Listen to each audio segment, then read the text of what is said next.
Welcome to Gossip About Gossip, powered by Hedera Hashgraph. In each episode, we'll cut through the hype of blockchain promises and explore real-world examples of organizations creating the next generation of decentralized applications, which will bring trust back to the internet for us all. Hello, community, and welcome to the latest episode of Gossip About Gossip. My name is Zenobia Godschalk, and I am the SVP of Communications here at Swirlds Labs. Today, I am joined by Katrina Donaghy, who is the CEO and co-founder of Civic Ledger. Hi, Katrina. How are you? Good morning. Good morning. Very well, thank you. Good. We really appreciate you joining us so early in the morning from Brisbane. How are things over there? And tell us a little bit about Civic Ledger and what you all do. Okay, so no, everything is fine here in Australia. Yes, it is early. It's 6:30 in the morning here in Brisbane, but that's the case of being so far in the future. But no, good. We've got a busy year ahead, and I think a lot of the building that we've been doing for the last few years, and I think is now hitting mainstream. So we're very excited about what happens the next 12 months. And so Civic Ledger works, across a number of blockchain technologies. You develop projects and products for other folks. Tell us a little bit about kind of your journey and how you discovered Hedera. Yeah, so we founded our company a long time ago, back in 2016, and back then it was very early. We were actually started working with Bitcoin blockchain back in 2016 before we moved over to Ethereum when that became out with smart contracts and things like that. But we started working in the natural capital space very early. So we were looking at publicly shared assets, and obviously water was one of those areas that we looked at. But over the years, the technology has matured, but it's also had its limitations. And also the public are a lot more aware of blockchain technology. So I think there was a combination of externalities, internalities, and I'd known Rob Allen for many years because he and I were on the Blockchain Australia board together. And I was watching what he was doing, and also I'm a good friend of Katrina Donaghy from Miko, who I love very much. And I was watching what she was doing as well in terms of the technology, because her and I were using the same tech. And then I started watching what she was doing, and I reached out to her and I started asking some questions. And then I just reconnected with Rob, and then we got to talk about Hedera from about September last year. And it started to make sense that our customers wanted to ensure that any technology we use was going to ensure that it would not do any, harm to the environment. And Hedera seemed to be a good fit for us. It does seem like the community in Australia is really leading the way in terms of thought leadership here. We spoke to Katrina at Miko recently, and also the folks at Timeless.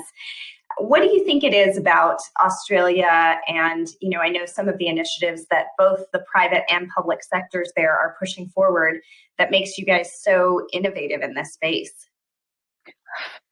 I'm not too sure if it's something about Australia. I do have to acknowledge that we founded, the community came together way back in 2013, 2014, and started working with the Australian government around taking the double GST of the BTC, the Bitcoin, sorry, I shouldn't use acronyms, but so it's always been from the bottom up and a very strong community. And we all got together and created meetups. We had the Ethereum meetup, we had the Bitcoin meetup, I did the Women in Blockchain meetups.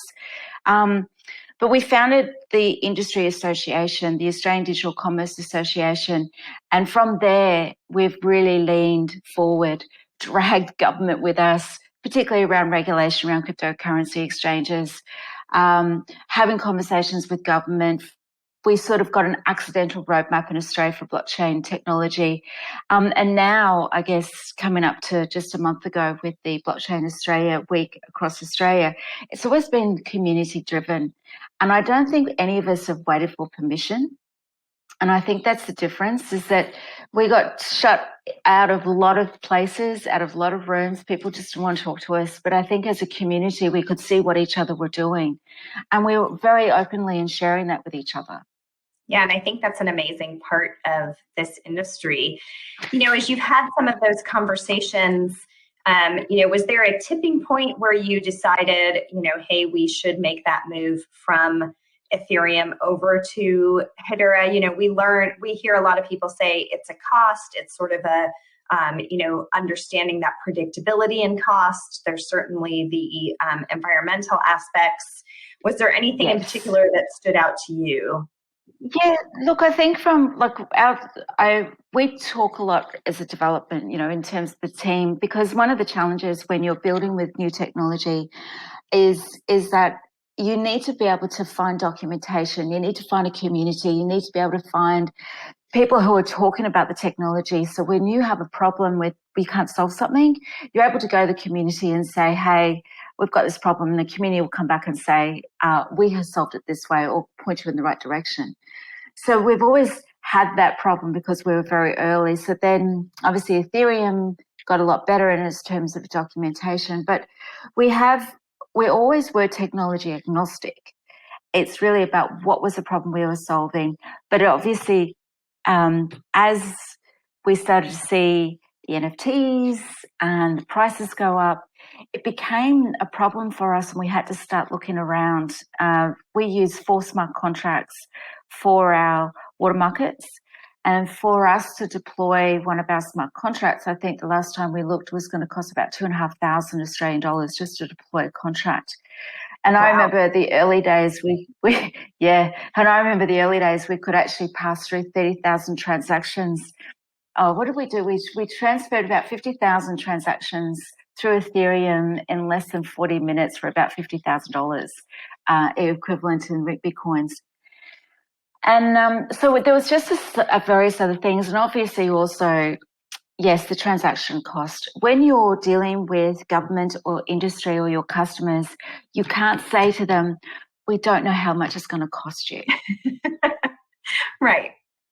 I've never met a client or a customer who's willing to just go with super flexible pricing where they have no control. Super flexible, depending on what's going on with the gas transactions.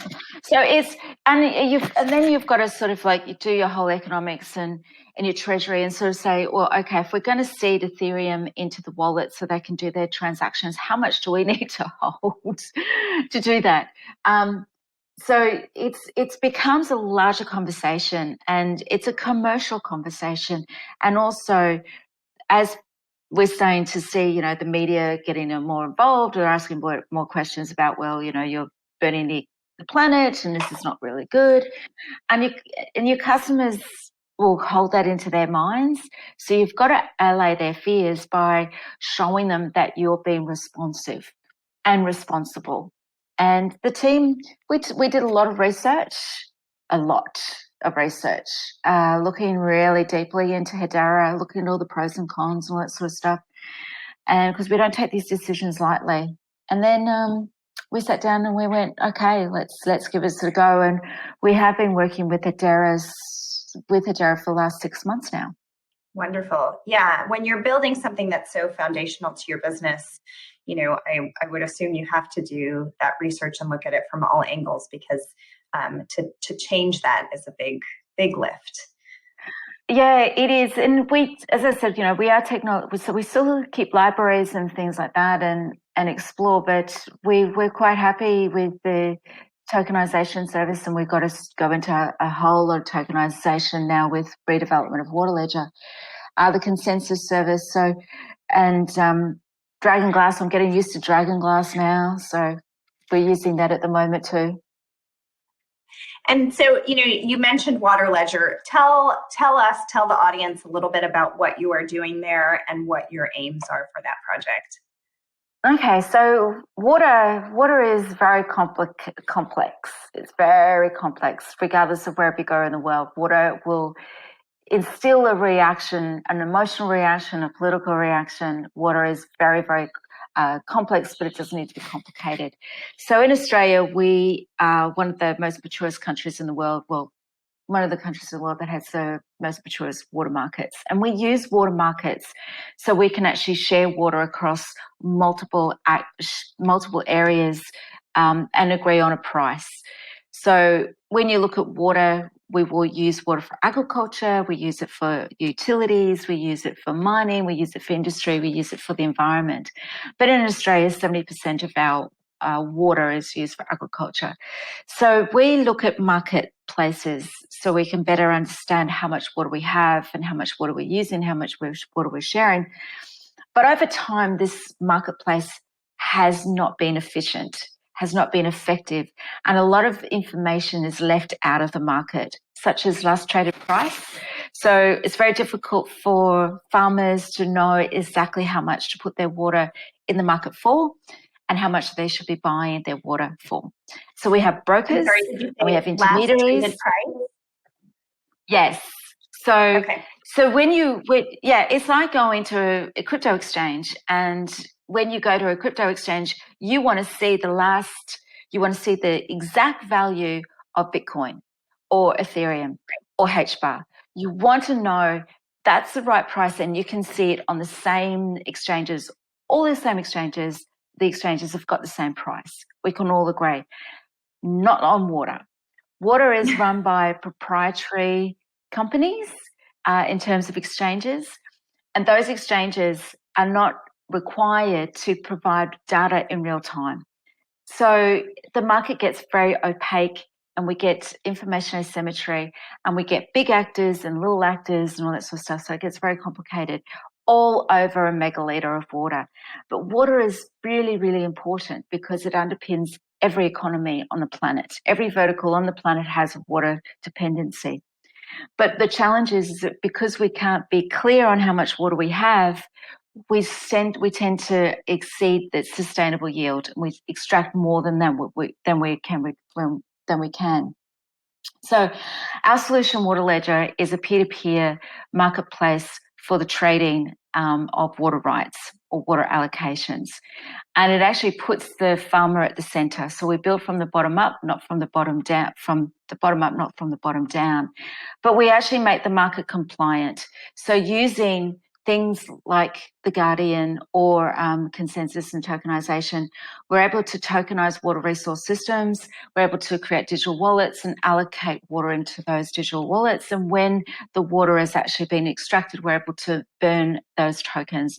So we're able to understand at any point in time how much water is in the system, how much water is being used, and how much is being shared.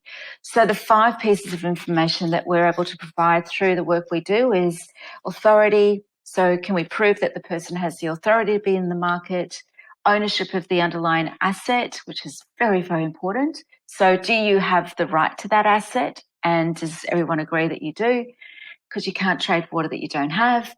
Right. Last traded price, market liquidity, so the depth of the market, but also history. And we actually bring all of that information into a platform. It's not sitting in different systems. We actually bring it together. And that's very, very different on how water is traded in Australia right now. Yeah, I mean, I think for the average consumer, they probably see, there's one provider, they share their water bill with you, and there's no visibility into the back end, but that's just for your, very small personal consumption. I would imagine how frustrating that is if that is sort of the, Yes. literally the lifeblood of your business, and you're trying to again, manage those costs and figure out what that is going to cost you and what you can afford and how much, where it's coming from, and Yes. have more control over that, right? Yeah, well, I guess the whole idea too is that water is very heavy, so it has to move. So there's a lot of energy involved with water. There is a water nexus carbon economy. There's so many intersections with the concepts of nature. And so we're working with the nature markets. So the nature markets are now looking at how do we actually design, some governance globally so we can all agree on how nature markets are to emerge. And we're working with the HBAR Foundation on that. So it's all of a sudden, because we started looking at water back in 2017. And I came from government, and there was a lot of stuff I did with water back in my old days. But It was fascinating because nobody wanted to talk about what we were doing was really quite strange, because everyone was doing payments. Everyone wanted to do payments when it came to blockchain technology. And then obviously supply chains became quite important. But when we started looking at water, people thought we were very strange. They didn't understand what we were doing, why we were looking at these things. But we had to sort of say, well, you know how a carbon market works, and everyone seems to understand that.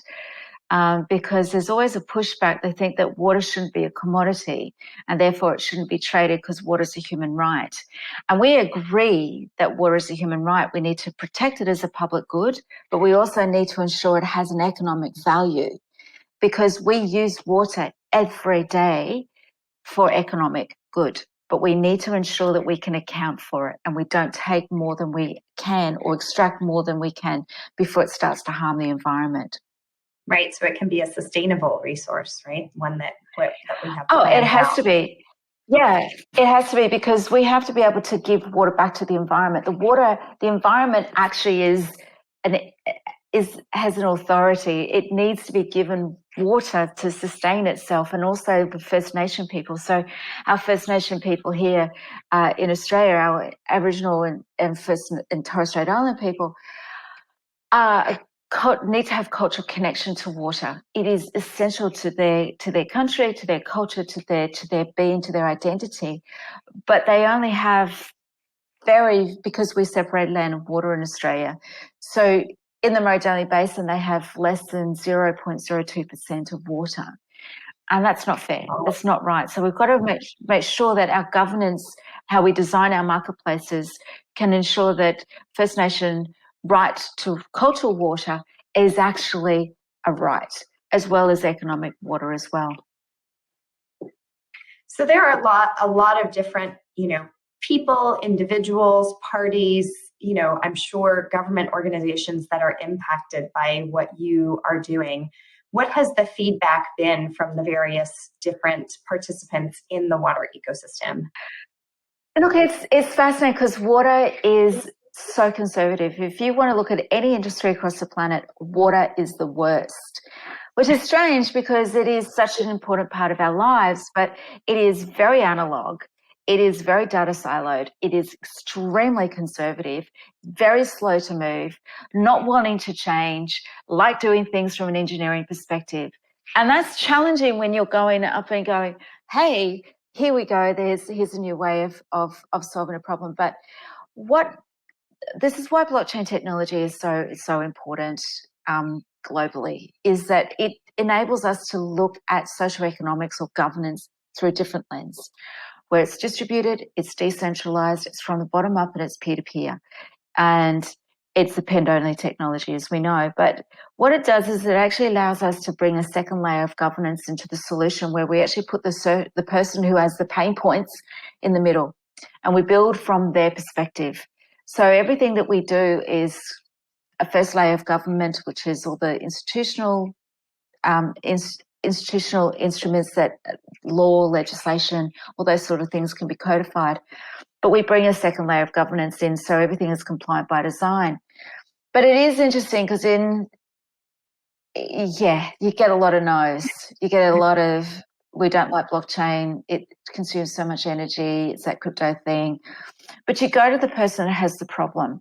And when you work with them and you talk not from a technical perspective, but from a problem-led perspective, get to understand and get to learn, then you start to have a different conversation, you start to get traction. But you can't go to government and go, here's a blockchain, let's start working together. No. Right. Because this stuff is very, very complicated, very complex. Yeah, it sounds like you have to build some support and consensus among all of the different parties. It is, because when you were very early, a lot of it was education. So we had to sit down and say, well, what is blockchain? What isn't it? And when do you use it and when do you don't? And why is it different to crypto? Why do we need store crypto in it? So where are the applications? Where are the business cases? Where are the different use cases? But that was a very long time ago. Now we're in 2022, and we're just finishing the critical minerals project with Ledger, which is the biggest blockchain pilot in this country. Last year, the Australian government funded this $3 million project. It's a pilot looking at critical minerals. This is where we're using Hedera. So what we're doing with Ledger is looking at the the sustainability of the extraction of rare earth materials. So when we think about rare earth, it's there to fuel the fourth economy, which is supposed to be a low carbon, zero carbon economy. So we're talking about cobalt and nickel and all those rare earth that will feed electric vehicle batteries, electric vehicles, all that sort of stuff. So we're looking at how do we get the water accounting piece into the supply chain.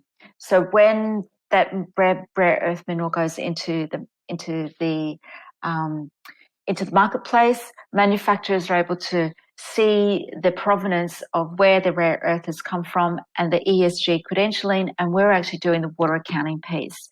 So we're looking at how do we account for water at the site, but also associated with a commodity and wrap that up into a digital credential. And then it becomes discoverable in a supply chain. And that's really hard work, really hard work.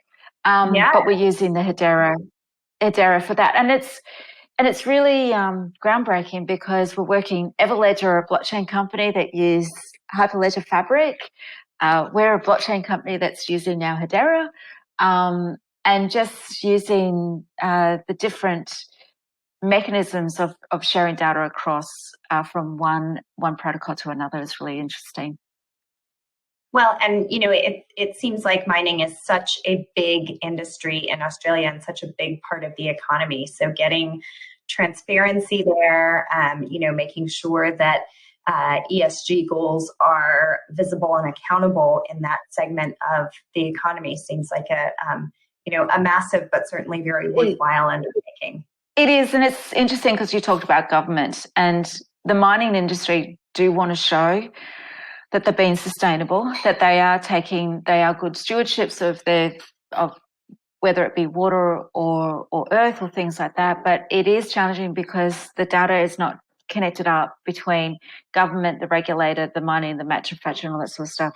So this work that we're doing with Ledger is trying to sort of create that joined up economy, data economy, and we're able to actually bind all of that associated with the assets.